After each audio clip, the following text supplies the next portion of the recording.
Buenos días otra vez. Vamos a tomar el tiempo con la palabra esta mañana. ¿Todos trajeron sus Biblias? Vamos a hacer un paseo por la Biblia en algunos versículos. Bien, estamos viendo en todos los domingos, ya hace unos cuantos domingos, acerca de lo que es el discipulado, ¿se acuerdan? Hemos visto, por ejemplo, el llamado de Dios en cuanto al discipulado, que Dios nos llama a nosotros a ser discípulos a otros también, ¿no? Y habíamos dicho que para ser discípulos a otras personas, ¿qué es necesario? Ser nosotros, primeramente, un discípulo de Cristo, ¿no? Decíamos una de las frases, no podemos dar a otro lo que no tenemos. Entonces está bueno pensar en esto. Si yo quiero ser un discipulador, quiero ser alguien que va y hace discípulos a otras personas, es necesario que en mi propia vida exista el discipulado que tengo que tener en la forma personal, ¿no? Ahora, ¿qué significa? El discipulado no es, como decía Francisco la vez pasada, rellenar una hojita y terminar 10 pasos y nada más. El discipulado tiene que ver con transmitir una vida a otra. El Señor Jesucristo hizo eso, dice que llamó a los suyos, trajo a unos cuantos alrededor suyo para que estuviesen con Él, dice en Marcos capítulo 3, para que estuviesen con Él, ¿para qué? Para luego mandarlos y enviarlos a predicar el Evangelio, ¿no? Entonces, en ese estar con Jesús está la gran preparación que nosotros tenemos que tener en nuestra vida. Entonces, pensando en esto, en el discipulado, hemos visto también acerca de la importancia que tiene la palabra de Dios en el discipulado. Ángel H. estuvo hablando acerca de eso, la importancia que tiene la palabra de Dios en la vida. Nosotros no podemos pretender conocer a Cristo en nuestra vida si no usamos la Biblia y aprendemos de la palabra de Dios todos los días. También Maico habló acerca de la oración como algo importantísimo para la vida del cristiano, ¿no? Son dos cosas fundamentales, ¿no? Y en esta mañana vamos a avanzar también con esto del discipulado y vamos a hablar un poco acerca de lo que es la iglesia, el congregarse, el estar, la importancia que tiene venir a las reuniones, congregarte, compartir. Eso es fundamental también en lo que es el discipulado, ¿no? Entonces vamos a tomarnos un tiempo esta mañana para poder hablar acerca de esto y voy a controlar el tiempo, eso sí. Y la verdad, hermanos, me gustaría mucho que vamos a abrir nuestras Biblias allí en el libro de los Hechos. Y vamos a comenzar viendo un poquito lo que fue la primera iglesia, ¿no? Al comienzo de toda la iglesia. Por eso quiero hacer un repaso general de lo que es este capítulo, el capítulo 1, 2 en adelante. Pero es cuando comienza la iglesia. Para que nos quede claro algunas cosas, quizás no lo sabías, el Señor Jesucristo antes de ascender al cielo dice que se junta con todos sus discípulos allí en el monte y antes de ascender al cielo Él va a decirle algunas cosas, ¿no?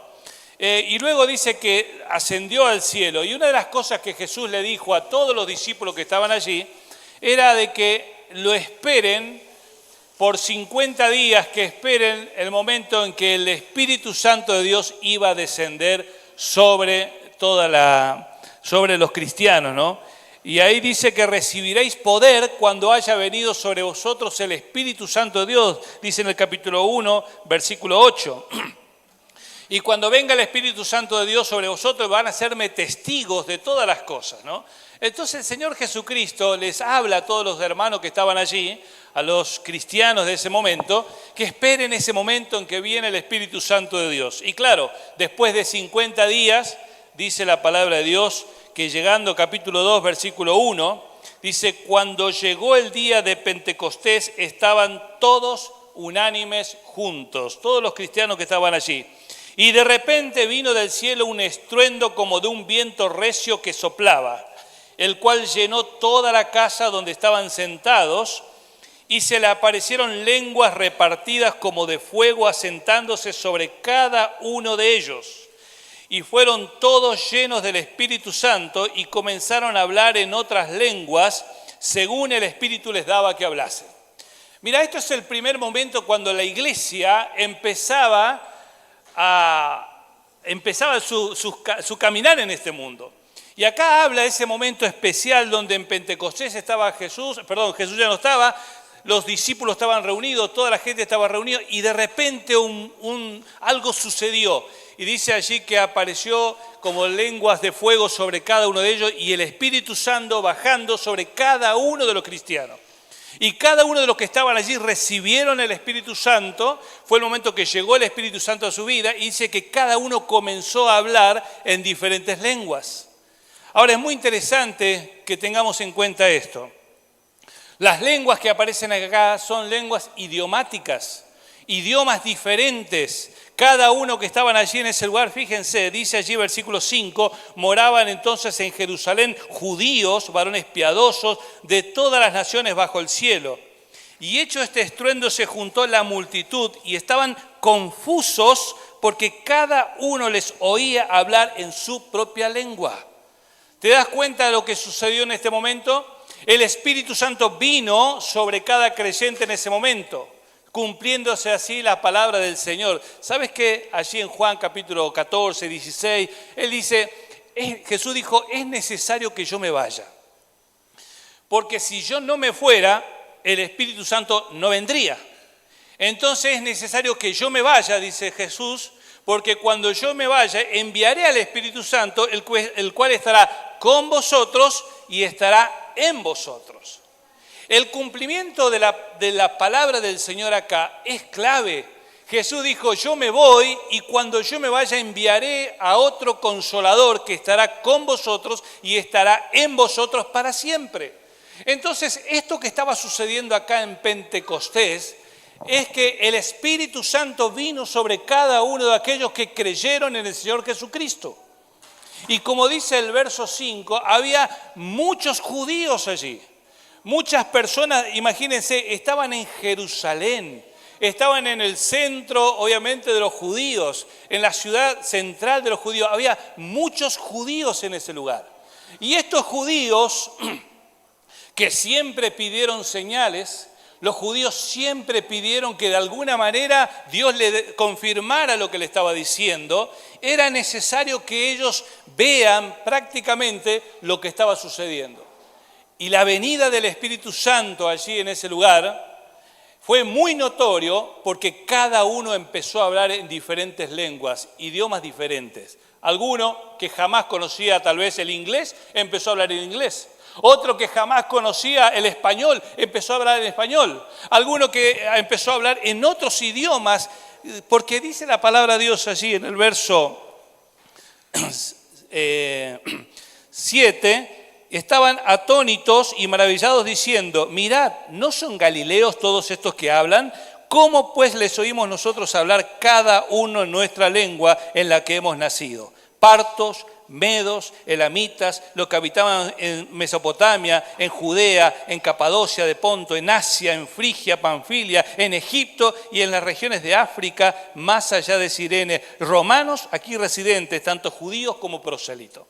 ¿Te das cuenta cómo estaba la ciudad convulsionada? ¿Sabes por qué? Porque era una fiesta judía, la fiesta de Pentecostés. Entonces había gente de todos lados. La ciudad de Jerusalén estaba llena de personas y todos ellos quedaron abrumados, atónitos, dice acá, viendo que un montón de personas que eran Galilea, de repente empezaron a hablar en otros idiomas. Y claro, era la manifestación de Dios de que el Espíritu Santo había descendido sobre todos aquellos que habían creído. Ahora, es interesante esto, hermanos, porque nosotros necesitamos entender esto para entender también la palabra de Dios.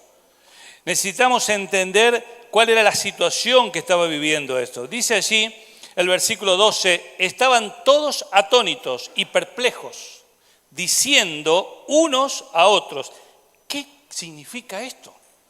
¿Qué quiere decir esto? Entonces era una gran pregunta que había, ¿qué quiere decir esto? Y otra pregunta era, o mejor dicho otro comentario, más otros burlándose decía, están llenos de mosto. Claro, ¿ves? Que siempre que ocurre algo, algunos están preguntándose de manera correcta y otros hacen un prejuicio de las cosas. No, debe estar todo borracho. Debe estar todo borracho. Estos que están hablando están todos borrachos. Y no entendían lo que estaba sucediendo. Entonces, Pedro se tiene que levantar, poner en pie Y dice allí el versículo 14, entonces Pedro poniéndose en pie con los 11, alzó la voz y les habló diciendo, varones judíos y todos los que habitáis en Jerusalén, esto os sea notorio, oíd mis palabras, porque esto no están ebrios, como vosotros suponéis, puesto que son las 9 de la mañana, la hora tercera del día. ¿Te das cuenta? Y Pedro escucha todo ese murmullo, ese comentario que hay. Algunos decían, no, están todos borrachos. Otros decían, ¿qué es esto? Y Pedro tiene que pararse y decir, no, hermanos judíos, hermanos que están acá, escuchen esto. Estos no están borrachos. Son las 9 de la mañana, nadie está ebrio a esta hora.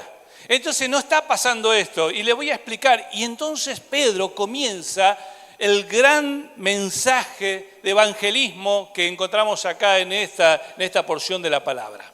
Recordá siempre esto, eran judíos, la mayoría eran judíos que estaban allí. Y dicen prosélito porque eran personas que no eran judías, que se querían hacer judías y volvían y llegaban a Jerusalén pidiendo ser judíos.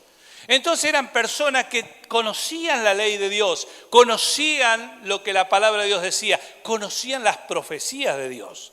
Imagínense, los judíos tenían una gran cantidad de maestros y rabinos que les enseñaban. Desde muy pequeños ellos estudiaban la ley de Dios. Desde muy pequeños se les enseñaba porque la palabra de Dios en Deuteronomio 6 decía que le enseñarás a tus hijos. Y le explicarás a tus hijos. Desde muy pequeños los chicos conocían y aún de memoria la palabra de Dios, la ley, ¿no es cierto? Entonces todos los que estaban allí en Jerusalén se preguntaban, decían, ¿qué sucede? ¿Qué está pasando? ¿Qué es este alboroto? ¿Qué significa que empiezan a hablar todos en diferentes lenguas? No se daban cuenta que era el cumplimiento de la profecía de Dios. Entonces Pedro empieza a hablar y dice el verso 16, mas esto es lo dicho por el profeta Joel. Lo que Pedro dice es, acá se está cumpliendo lo que el profeta Joel estuvo predicando y hablando hace muchos años atrás. Dice, en los postreros días, dice Dios, derramaré de mi espíritu sobre toda carne. Vuestros hijos y vuestras hijas profetizarán, vuestros jóvenes verán visiones y vuestros ancianos soñarán sueños. Y de cierto sobre mis siervos, sobre mi sierva en aquellos días derramaré de mi espíritu y profetizarán. Daré prodigios arriba en el cielo, señales abajo en la tierra, sangre y fuego, vapor de humo. El sol se convertirá en tinieblas y la luna en sangre antes que venga el día del Señor grande y manifiesto. Y todo aquel que invocare el nombre del Señor será salvo. Para el pueblo de Israel que estaba allí escuchando ese momento, eran palabras que ellos hace mucho tiempo estaban esperando el cumplimiento, ¿no? Porque era la profecía de Joel. Y capaz que ellos escuchando en ese momento dijeron, esto es lo que decía Joel. Recuerden, ¿qué auditorio había? Todos judíos, todas personas que conocían de la ley, todas personas que esperaban al Mesías, eran personas que se aferraban a las escrituras del Antiguo Testamento, a la ley, y estaban esperando el cumplimiento de estas. Ahora estaba sucediendo. Entonces los judíos decían, ¿qué está pasando? Y Pedro dice, lo que está sucediendo es que se está cumpliendo la profecía de Joel. Por eso ustedes escuchan hablar a muchos en diferentes lenguas, porque la profecía decía así. Y dice, versículo 22, varones israelitas, oíd estas palabras. Jesús Nazareno, varón aprobado por Dios entre vosotros con las maravillas, prodigios y señales que Dios hizo entre vosotros por medio de él, como vosotros mismos sabéis, a Jesús, entregado por el determinado consejo y anticipado conocimiento de Dios, prendisteis y matasteis por manos de inicuos, crucificándole. Acá lo que dice Pedro es, hermanos judíos, a este Jesús que Dios de anticipadamente tuvo en su plan mandar al mundo para salvar a los hombres, ustedes lo mataron. Ustedes lo mataron. Y dice así la palabra de Dios, lo mataron crucificándole, dice allí. Que el versículo 24, al cual Dios levantó sueltos los dolores de la muerte, por cuanto era imposible que fuese retenido por ella. Voy a tomar un poquito.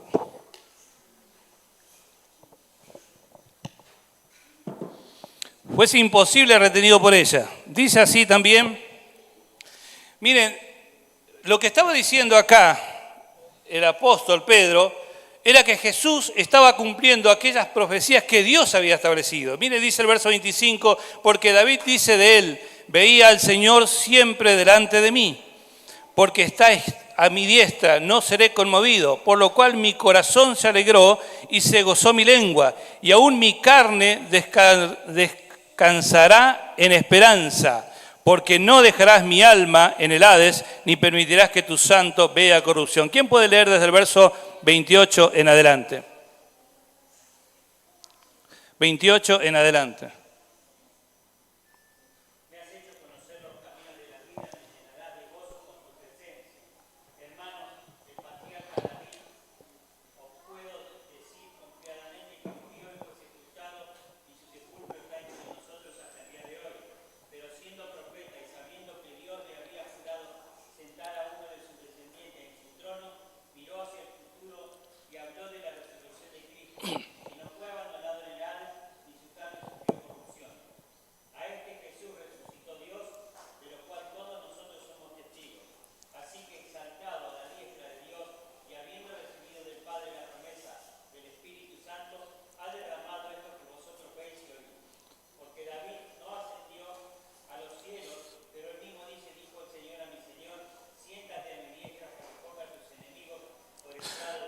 Hasta ahí nomás.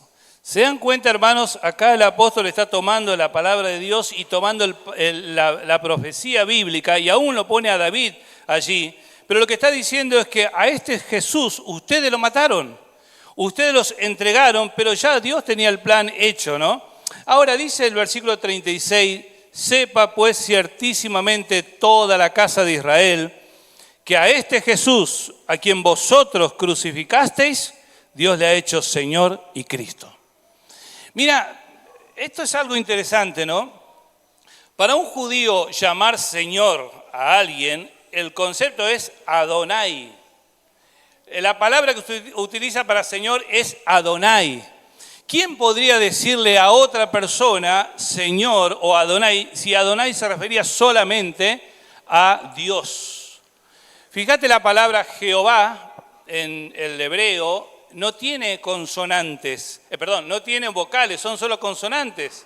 J, H, B, T, tiene solamente consonantes, pero los judíos o mejor dicho en la Septuaginta, para poder entender y para poder decir el nombre, se utilizó la palabra Adonai y se puso las vocales de Adonai en la palabra Yahvé para que juntos sea la palabra Jehová. Decir Adonai era decir Señor. Y acá fíjense, él dice, sepa pues certísimamente toda la casa de Israel que a este Jesús, a quien vosotros crucificasteis, Dios le ha hecho Señor, Adonai y Cristo.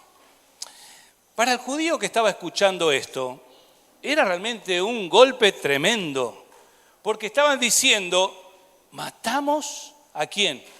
Al Mesías. Lo que está diciendo Pedro es que nosotros matamos al Mesías. Ahí dice, mirá, dice allí, a él le ha hecho Señor y Cristo. Versículo 27 decía, todo aquel que invoca el nombre del Señor será salvo.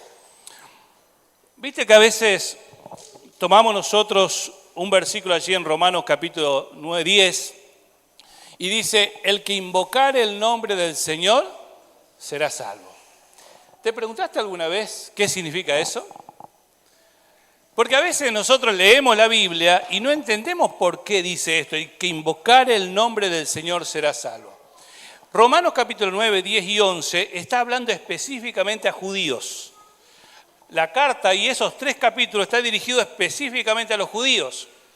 Y los judíos entendían perfectamente que llamar Señor a Jesús era una blasfemia, porque Señor era el Dios del cielo, Adonai. Pero allí en Romanos capítulo 9 dice, el que invocare el nombre del Señor será salvo. Para ser salvo tenían que reconocer a Cristo. El judío para ser salvo tenía que reconocer que Cristo, ¿quién era? El Señor, era el Mesías. Estas palabras tienen mucho sentido. Esta palabra en el contexto judío tenía mucho sentido. ¿Por qué? Porque el hombre tenía que reconocer a Jesús como el Señor, como el Adonai, como el Mesías. Si estos hombres, el judío, no reconoce que Jesús es el Mesías, no puede estar en el cielo. Y esa es la verdad. Y este mensaje que está hablando acá de Hechos capítulo 2, Pedro, es un mensaje destinado y dirigido específicamente a todos aquellos que estaban reunidos allí, que en su mayoría eran judíos. Y ellos tenían que entender que Jesucristo vino al mundo como el Dios, como Mesías, pero ellos lo mataron rechazando a Cristo. Pero para ser salvos tenían que reconocer que Jesús era el Adonai, el Señor. Por eso dice acá: sepa pues certísimamente toda la casa de Israel que a este Jesús, a quien vosotros crucificasteis, ¿qué hizo? Dios le ha hecho Señor y Cristo. El Cristo es el Mesías, el enviado de Dios. Imagínate esas palabras para un judío, ¿no? El judío que estaba viendo todo lo que estaba pasando allí, que la gente hablaba en otras lenguas, en otros idiomas, un montón de cosas que estaban sucediendo, y de repente Pedro dice: hermanos, ¿saben qué? Lo que está sucediendo es el cumplimiento de las profecías. Lo que está sucediendo es que ustedes tienen que creer en aquel que ustedes crucificaron. Ustedes mataron al santo, ustedes crucificaron a Cristo, pero Él es el Mesías a quien ustedes mataron. Y si no reconocen a Cristo como su Salvador, y si no reconocen a Cristo como el Señor que vino al mundo, están perdidos. Era un mensaje realmente duro para todo el pueblo de Israel que estaba escuchando en ese momento. Así comienza la iglesia, en un mundo judío. Así comienza la iglesia, en un mundo que estaba aferrado a sus leyes, a sus tradiciones. Así es como comienza la iglesia. Fíjate lo que dice allí, mirá, el versículo 37. Al oír esto, se compungieron de corazón. Compungir acá, esta palabra, habla de un pinchazo violento, un golpe fuerte. Esa es la palabra compungir. Acá estas palabras golpearon duramente el corazón de los hombres. La palabra de Dios hizo eso. Las palabras que este apóstol estaba hablando trajo al corazón del hombre un golpe profundo y violento que lo tuvo que llevar a hacer algo. Fíjate, dice allí: se compungieron de corazón y dijeron a Pedro y a los otros apóstoles: varones, hermanos, ¿qué haremos? Cuando leí este versículo, hermanos, quise traerlo a este momento de nuestra historia, ¿no? Quise traerlo a este momento de tu vida, de mi vida, cuando nosotros, cada uno de nosotros, abrimos la palabra de Dios y Dios nos habla. Y Dios nos habla. Y Dios nos dice que hay cosas que hay que cambiar. Dios nos dice que tenés que creer, como decía Francisco esta mañana, en el Señor Jesucristo para ser salvo. Dios te dice que para ir al cielo tenés que reconocer que solamente Jesucristo puede perdonar tus pecados y no hay otro medio de salvación. Jesucristo murió en la cruz para esto. Pero también la palabra de Dios nos enseña a vivir. Nos enseña que hay cosas que hay que cambiar. Nos enseña que hay cosas que hay que dejar. Nos enseña que hay cosas que hay que aprender a hacerlo como antes no lo hacíamos. ¿Sabes una cosa? Estos hombres escucharon la palabra de Dios y se compungieron de corazón. Hubo un golpe ahí en lo profundo porque dijeron ellos: ¿qué hicimos? ¿Qué hicimos con Jesús? ¿Qué hicimos con las profecías? A veces Dios te habla a tu vida de una manera única y te está diciendo: deja esto, te está diciendo: deja aquello, cambia esto. Aferrate a esto, seguí este camino, pero a veces nos volvemos duros de corazón. Pero estos hombres, dice la palabra de Dios, que reaccionaron ante ese mensaje y dijeron: ¿qué hacemos, Señor? ¿Qué hacemos, Pedro? ¿Qué hacemos? No sabemos qué hacer, ya metimos la pata, ¿y ahora qué hacemos? Pedro le dice algo, fíjate el versículo 38, arrepentíos. Ahora, arrepentirse es una palabra en griego que es metanoia, es cambiar el sentido de mi vida. La idea es que yo voy caminando hacia este lado de mi vida, recién hablaba de los caminos, Francisco, y metanoia o arrepentirse es dar la vuelta y decir, por allá estoy yendo mal, tengo que encarar mi vida por este lado. Entonces en la vida cristiana que estás viviendo, seguramente estás viviendo, qué sé yo, una vida con vicios, y pensás que vivir de esa manera está bien delante de Dios. Quiero decirte que no está bien delante de Dios. Y pensás que ese camino que estás siguiendo con esos vicios que tenés en tu vida son buenos, pero Dios te dice, no es así, tenés que cambiar tu forma de vivir y empezar a caminar por el otro lado. Quizás en tu vida hay murmuración, hay crítica. Sos una persona que tal vez en lugar de ser un ayudador de otros, sos una persona que le pone tropiezos a otro. Quizás en tu vida sos una persona que está aquí en la iglesia, pero nunca lee la Biblia. Nunca agarra un libro para leer durante la semana. Quizás sos una persona que piensa que la vida cristiana se vive de una manera muy fácil y no te comprometés con el Señor, no orás con el Señor. No, estoy diciendo cosas que nos puede pasar a todos nosotros. Y es el camino que yo elijo vivir. Pero cuando Dios te habla y te marca y te dice, ¿sabes qué? No es el camino, es este el camino. Arrepentimiento tiene que ver con eso, con cambiar mi forma de vivir, es cambiar mi mente. Si yo iba por este lado y estoy equivocado, empiezo a caminar por el otro lado. ¿Sabes qué? Cuando la palabra de Dios toca tu corazón y sentís y entendés que estás equivocado, es hora de hacer cambios en la vida. Porque Santiago también decía, allí en el capítulo 1, el que persevera en la perfecta ley, en la de la libertad, no siendo un oidor olvidadizo, sino un hacedor de la obra, este será bienaventurado, ¿no? Porque aquel que mira la perfecta ley, ¿viste? Y abandona es como aquel que se levanta, se va al espejo, mira frente al espejo su rostro, ve que está algo mal, pero no hace nada. Y se va. Dice, ese es un oidor olvidadizo. Ahora la palabra de Dios nos enseña que cuando llega la palabra de Dios a tu vida y entendés que estás equivocado y entendés que hiciste algo que estaba mal, da la vuelta y comenzá a vivir de otra manera. Cambios en la vida cristiana. Dice también allí, arrepentíos, escuchen, y bautícese cada uno de vosotros en el nombre de Jesucristo para perdón de pecados y recibiréis el don del Espíritu Santo. Mirá, si no tomás este versículo en el contexto en que está escrito, te vas a equivocar. ¿Por qué? Porque alguno me dirá, mirá, para ser salvo tengo que ser bautizado. ¿Yo necesito ser bautizado para ser salvo? Pregunto. ¿Sí o no? No. Pero acá le dice, no, pero mira acá, arrepiéntese y bautícese. ¿Sabe lo que era el bautismo? El bautismo era identificarse con una verdad. Acá cuando le está diciendo el apóstol a todos los judíos que estaban allí, dice, ¿ustedes quieren ser salvos? Sí, tienen que arrepentirse, pero bautizarse. ¿Qué significa eso? Reconocer a Cristo como el Señor. Reconocer a Cristo como el Adonai. Reconocer a Jesucristo como el único y suficiente Salvador. El bautismo en ese momento tenía que ver con esto, con decir, yo quiero ser una persona distinta a lo que venía siendo, porque yo creo en Jesús como el Mesías. Ahora, eso traería un montón de problemas para una familia. Muchos judíos eran expulsados de sus casas. Muchos judíos eran expulsados de las sinagogas.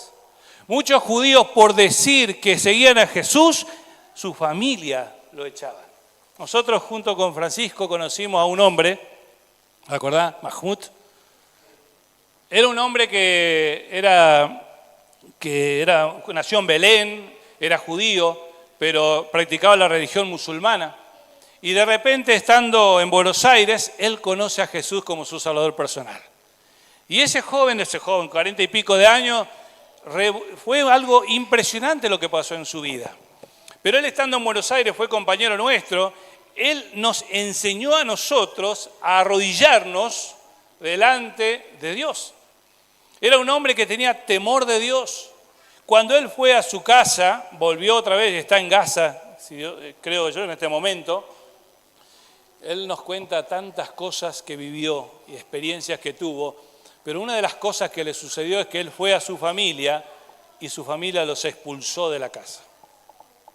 Y dijo, estamos hablando del siglo XX, ¿no? Era en el año 1990. Lo querían matar. Fue un hombre que dice, él contaba, no tengo ni un hueso sano, porque pasó un montón de cosas. Lo llevaron a un desierto en camioneta y lo dejaron allí por días. Tenía que venir caminando buscando un lugar. Pero Dios fue con él, tuvo grande misericordia y ha hecho grandes cosas, ¿no? Pero él lo expulsaron de su casa, de su familia, por predicar a Cristo, por profesar esa fe. O sea, reconocer que Jesús es el Mesías para un judío lo aparta de su familia totalmente. Por eso el bautizarse en este contexto es identificarse con Cristo y reconocer que Cristo es el Mesías.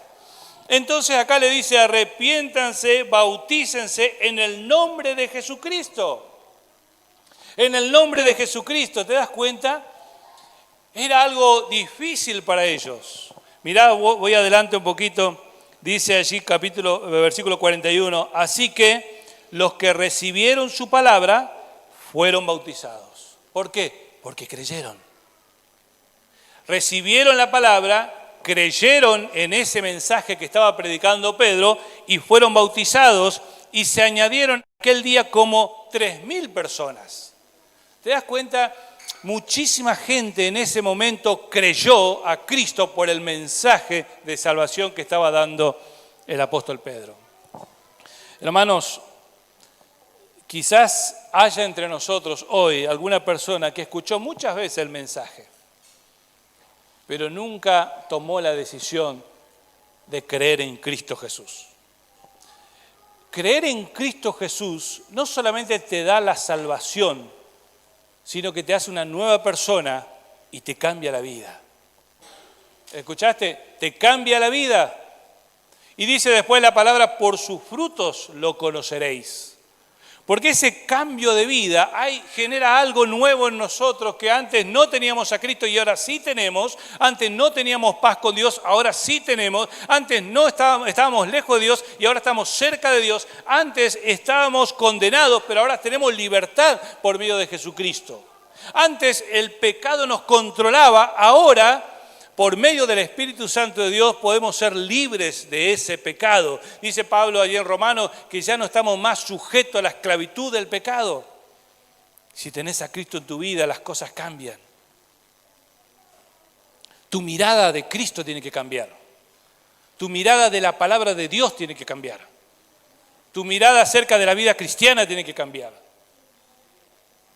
Tenemos que ser personas cristianas, hijos de Dios, que viven una vida que honre al Padre, que honren a Cristo. ¿Sabes? Quiero marcar solamente 4 pilares. Esa es la introducción. 4 pilares que nos enseña la Biblia que tenía la iglesia primitiva. Y ahí dice el versículo 42, mirá lo que dice allí, perseveraban. Los judíos que estaban allí, que habían creído, se juntaron como 3.000, un montón se juntaban y que dice, perseveraban en la doctrina de los apóstoles. La palabra perseverar allí es una palabra que habla de seguían adelante siendo fuertes. Habla de ser continuamente constante a pesar de los momentos difíciles. Recordá que muchos de ellos eran expulsados de sus casas. Muchos de ellos tenían que abandonar su hogar y andaban errantes. Y te digo más, había muchos cristianos que creyeron en Jesús allí, que venían de otros lugares, pero se querían quedar allí en Jerusalén. Y decía, ¿cómo hacemos? Ahora somos un montón de cristianos, me echaron de mi casa, a mí también, ¿y qué hacemos? Entonces había algo que ocurría en la iglesia primitiva. Dice que tenían en común todas las cosas. Hermanos que de repente tenían casas grandes, hermanos que estaban mejor económicamente, hospedaban a muchos de los que estaban allí dando vuelta. Por eso dice, fíjate allí, en el verso 43, Sobrevino temor a toda persona, muchas maravillas y señales eran hechas por los apóstoles. Todos los que habían creído estaban juntos. Tenían en común todas las cosas. Vendían sus propiedades, sus bienes, se repartían todo según la necesidad de cada uno. ¿Por qué pasaba esto? Porque había muchos cristianos judíos que habían recibido a Cristo, pero estaban dando vuelta por Jerusalén, no teniendo lugar donde apoyar su cabeza. Entonces, la iglesia empezó a hacer algo. La iglesia empezó a mantener esa comunión entre todos. Compartían los bienes, las cosas que había. Vamos a compartirlo, vamos a disfrutar de esto juntos. Todo había una armonía en ese momento, ¿no? Obviamente que eso no duró para siempre, porque después cada uno se fue haciendo de su lugar. Pero esto era una característica del momento. Pero ellos, ¿qué hacían? Perseveraban. La palabra perseverar es ser constante siempre. ¿Viste allí en Hechos capítulo 6, por ejemplo? Lean Hechos capítulo 6, versículo 4. También cuando los apóstoles eligen a algunos para ser diáconos, dice versículo 4, y nosotros, dice el apóstol, persistiremos en la oración y en el ministerio de la palabra. Elijan algunos que sean diáconos, pero nosotros persistiremos en la oración. Esa palabra persistir es la misma palabra que usa acá para decir perseverar. Es seguir adelante, avanzar. ¿Sabes qué? La vida cristiana es una carrera de resistencia, no es una carrera de competencia. No es saber quién llega primero al cielo, ¿no? Porque todos que creemos en Jesús tenemos la entrada al cielo. Pero la vida cristiana es una carrera de resistencia.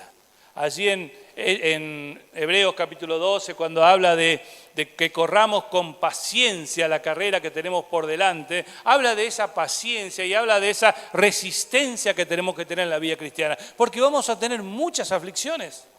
Vamos a pasar por momentos muy difíciles, hermano. Vamos a pasar por necesidades en la vida, por pruebas en la vida. Vamos a pasar por momentos críticos en la vida. Pero ¿sabes qué? No tenés que tirar la toalla en esos momentos. No tenés que arrojar la fe, la confianza. No podés dejar de confiar en el Señor. Hebreos capítulo 10 también habla, dice, no arrojes vuestra confianza, la cual tiene gran galardón, dice el apóstol. No arrojes tu confianza en medio de las pruebas, porque las pruebas vas a tener que enfrentarlas. Tenés que aferrarte más y más al Señor, entendiendo de que las pruebas las vas a pasar junto con el Señor. Perseverar, me habla acá de continuar, de persistir, de avanzar en la vida cristiana. ¿Viste? Aún a pesar de los momentos difíciles que tengamos que vivir, ¿no? Mirá capítulo 1 de Hechos, versículo 14 también dice, todos estos perseveraban unánimes en oración y ruego. Ahí habla que la iglesia primitiva lo que hacía era se reunían a orar, perseveraban en la oración, entendían que eso era parte de la vida cristiana. Entonces, cuando estudiamos acá los pilares que hablamos acá de esta iglesia primitiva, dice allí que perseveraban, en primer lugar, en la doctrina de los apóstoles. En segundo lugar, en la comunión unos con otros. Perseveraban, en tercer lugar, en el partimiento del pan. Y en cuarto lugar, en las oraciones.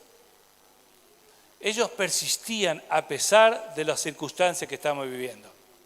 Ahora, ahí cuando dice, perseveraban en la doctrina de los apóstoles. Recordamos esto, ¿no? Judíos que aprendieron la ley, que aprendieron las tradiciones. Judíos, Jesús mismo le dijo, ustedes, a los judíos, a los fariseos, Jesús en un momento le dijo, ustedes dejan de cumplir la ley de Dios por cumplir con las tradiciones. El pueblo de Israel y el fariseísmo, en lugar de sostener la palabra de Dios adelante, puso por encima de la palabra de Dios las tradiciones que ellos estaban poniendo, las leyes humanas. Por eso a Jesús le decía, ¿cómo puede ser que tus discípulos coman sin lavarse las manos? Y Jesús, ¿qué le dijo? No es lo que entra por la boca lo que contamina al hombre, sino lo que sale de la boca. Entonces Jesús se enfrentó muchas veces a ese planteo de los fariseos, donde ellos ponían en primer lugar las tradiciones. Estos hombres que creyeron acá en Hechos capítulo 2, recuerden, eran judíos que habían creído y estaban llenos de tradiciones. Pero lo que le dice acá el apóstol es, perseveren o perseveraban en la doctrina de los apóstoles. ¿Qué quiere decir eso? Mirá, ¿qué es la doctrina de los apóstoles? Acá tenés la palabra de Dios. Porque ahí en Efesios capítulo 2 dice que la iglesia está conformada por Cristo como la roca principal, fundamental, y está levantada sobre las enseñanzas de los apóstoles, la doctrina de los apóstoles.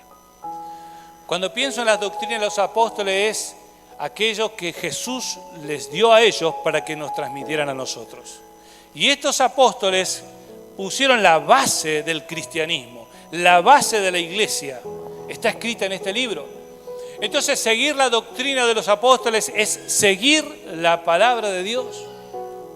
Hermano, yo me asusto a veces cuando miro en internet, y vos seguramente lo ves todo el tiempo en tu teléfono, videitos, TikTok, no sé, un montón de cosas que te aparecen con blasfemias contra la palabra de Dios, contra la persona de Dios, contra el Espíritu Santo de Dios. Ignorancia total. Y sabes una cosa, en lugar de seguir la palabra de Dios, tal vez siguen pensamientos humanos, tal vez siguen, no sé, deseos pecaminosos de querer hacer lucrar con la iglesia, porque la Biblia dice que en los postreros tiempos se levantarán muchos así, que tendrán, dice, ganas de enriquecerse con la palabra de Dios. ¿Sabes una cosa? Nosotros tenemos que perseverar en la Escritura, perseverar en este libro, perseverar en lo que la palabra de Dios me enseña. No te quedes con esos mensajitos, no te quedes con los mensajes que encontrás en internet o predicaciones, entre comillas, en internet. No te quedes con eso. Agarrá la Biblia, pregúntate si lo que se está enseñando es correcto o no. La palabra de Dios es la doctrina de los apóstoles que están escritos acá, es para nuestro beneficio y es para que la iglesia crezca. ¿No dice allí Efesios capítulo 4 que Él constituyó a unos apóstoles, maestros, ¿sabes para qué? Para edificar al cuerpo de Cristo, para la edificación del cuerpo de Cristo, para preparar a los hombres y mujeres de fe. Es para eso la palabra de Dios. No podés descuidar la palabra de Dios en tu vida. Basta de mensajitos cortitos que parece que te alimentan. Agarra la Biblia. Esta iglesia tiene que agarrar la Biblia, tiene que estudiar la palabra de Dios, tiene que crecer. Como iglesia tratamos de nutrir de diferentes maneras, desde los diferentes ministerios, la escuela bíblica y la enseñanza acá, nutrir con la palabra de Dios, porque nunca nos vamos a alejar de este libro, porque este libro te va a acercar a Dios y a alejar del pecado. Pero dice que ellos perseveraban en la doctrina de los apóstoles, pero también en la comunión unos con otros. Ese momento, como dije, era bastante trágico. ¿Por qué? Porque muchos estaban abandonados, muchos cristianos habían dejado sus casas, muchos cristianos estaban allí sin nada. Y era importante la comunión. La comunión acá es la koinonía. Koinonía es compartir cosas unos con otros. ¿Sabes que eso hace grande y fortalece a la iglesia? A veces digo, esta tecnología nos acostumbró tanto a la charla cara a cara, ¿no? Y nos acostumbramos a los mensajes. Y creo que la generación que va creciendo, nueva, más todavía. ¿Por qué? Porque parecería que le mando un mensajito y ya está. La comunión acá, perseverar en la comunión es perseverar en el compartir, en el cara a cara, en ver las necesidades del otro, en atender la necesidad del otro, en ayudar al otro. Esto pasaba acá. Había una asistencia permanente de la iglesia. Seguís leyendo, después te vas a encontrar con eso. Había una asistencia permanente de la iglesia. Hermano, como iglesia tenemos que crecer en esto. Esto es el discipulado que nos ha enseñado Jesús, porque Él fue una persona que veía a las personas y tenía compasión de ellas, porque las veía como ovejas que no tenían pastor. Y dice también que en el partimiento del pan y en las oraciones. Dice más adelante que ellos persistían en el templo. Mirá, el verso 46, perseverando unánimes cada día en el templo y partiendo el pan en las casas. Básicamente, podemos decir, era recordar a Cristo. Poner a Cristo en primer lugar. Para la iglesia primitiva era fundamental ese momento que tuvimos esta mañana de recordar a Cristo, de poner a Cristo en primer lugar, de mirarlo a Él, de conocer, de recordarle en su obra maravillosa por nosotros. Pero dice también que perseveraban en la oración. ¿Sabés que los hermanos se reunían en casas de familia? ¿Te acordás cuando Pedro estaba allí, en capítulo 12, estaba preso? Y de repente la iglesia dice que estaban en la casa de María orando. Y en un momento Pedro aparece, golpea la puerta de la casa. Y sale María y la ve y dice, Pedro, y cerró la puerta y se fue. Y sabes una cosa, la iglesia orando por la situación de Pedro.